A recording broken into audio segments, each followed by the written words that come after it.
The Orioles really wanted Pete Alonso. That much is obvious, right? That was their guy. In Alonso, they saw a great fit for their lineup. They saw a guy who, even the expected numbers will tell you, he would have hit 10 more home runs at Camden Yards. So he's a great fit for them. They made it clear to him early on, and they went after him pretty hard. They lost out on Kyle Schwarber, of course, so they were all the more motivated to land someone like Pete Alonso. There were other teams. The Boston Red Sox were in the mix. I don't think that they were willing to go to the lengths the Orioles were willing to go to of 5 years. Perhaps there were some other teams as well.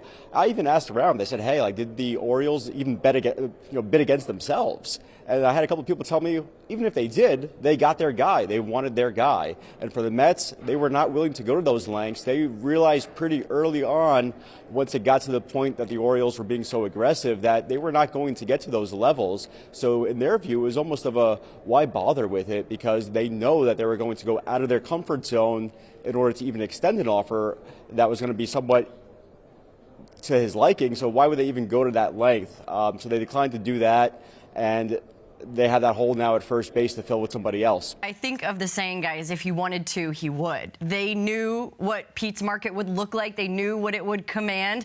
They have the funds, they have the money, and they have the infrastructure to do it, and they still didn't do it. So when I saw the news come out, I was surprised, because the only thing I'm thinking about is Juan Soto in this situation. You went out and almost spent $1 billion on one player. Who cares if Juan Soto's in your lineup if you don't have someone to protect him, right? You don't have urgency. I need to see some urgency from this organization after you decide that you're not willing to give Pete the length. All right, that's fine. I understand you're not comfortable with that. But now what? I need to see the motors turning quickly here, because without it, you just have a Juan Soto in your lineup. You know what? Soto got MVP votes. You know why Soto finished third place? Because Pete Alonso was behind him. He had someone who produced and who forced people to pitch to him. That's what Pete Alonso does. He fits perfectly with the Baltimore Orioles. This is an amazing move for them. But now I need to see some urgency. You know, guys, we've been talking a lot this offseason about the Mets core and how it, you know, possibly needed to be reshaped. They took a sledgehammer to the core here at this point, with Pete being gone as well. So that's the first thing that came to my mind here. And the other thing is, Andy spoke about it there, Pete got paid.